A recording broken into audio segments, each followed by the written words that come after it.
Game day tonight, 5 o'clock p.m.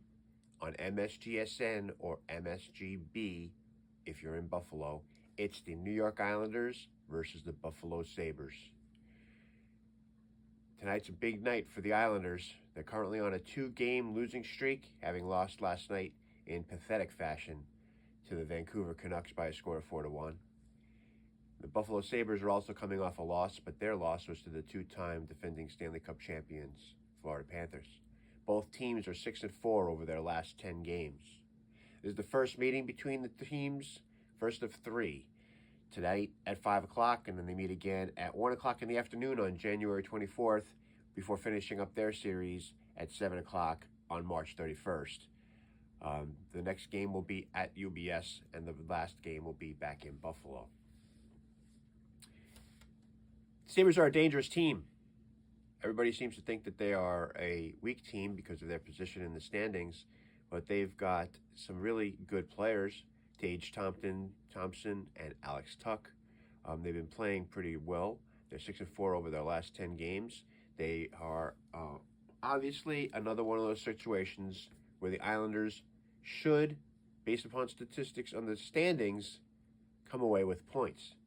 But if you look at the statistics overall, the Islanders don't match up very well with Buffalo. Their power play, Buffalo's power play is ranked 15th in the league. Ours is 25th.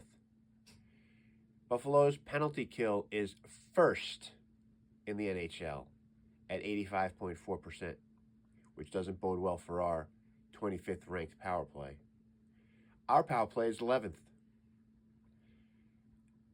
In face-off dot, we do have an advantage there. We're 11th in the league at 51.5%, where they are 32nd in the league at 43.9%. So maybe we can win a face-off tonight because we sure didn't win any yesterday against Vancouver. Goals against for the year. Buffalo is 27th at 3.39 goals per game. We have an advantage there. We're 10th, 2.77.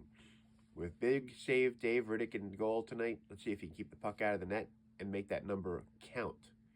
Because for goals for, Buffalo is currently 14th in the league at 3.06 goals per game, where we are at 2.86 goals per game at 22nd in the league. Is this another trap game? It could be. It very well could be. I don't know if you noticed, my voice is a little hoarse today. Why? Because I was screaming my head off last night at the team, trying to yell just for yelling's sake, because it was yelling into a vacuum because the team was skating in a fog. Hopefully today they wake up on the right side of the bed, have a good flight up to Buffalo, and get themselves off on the right foot. Early on in this game is going to be key. I think if the Islanders can come out and score a goal in the first period or the first half of the first period, perhaps some of the cobwebs will get shaken out.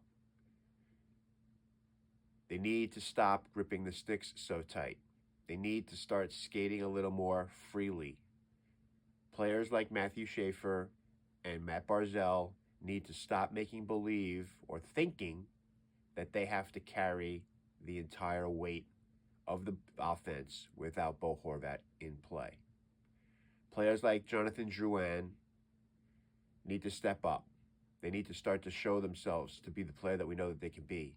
Anthony Duclair has started to play better hockey, but he hasn't seen results in the score sheet. Maybe it's time for him to start shooting pucks at the net instead of just using his physicality and his speed to try and get some more offense going. Simon Holmstrom needs to wake up from his slumber. He started to show some signs of waking up the other day, a couple of games ago, and he's fallen right back into his routine and his rut.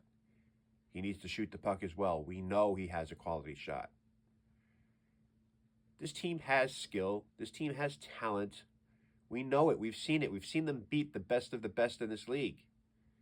They can beat anyone on any given night, but just as easily, they can lose to anybody in this league on any given night. And we saw that yesterday. When they are a no-show, they will get their doors blown off.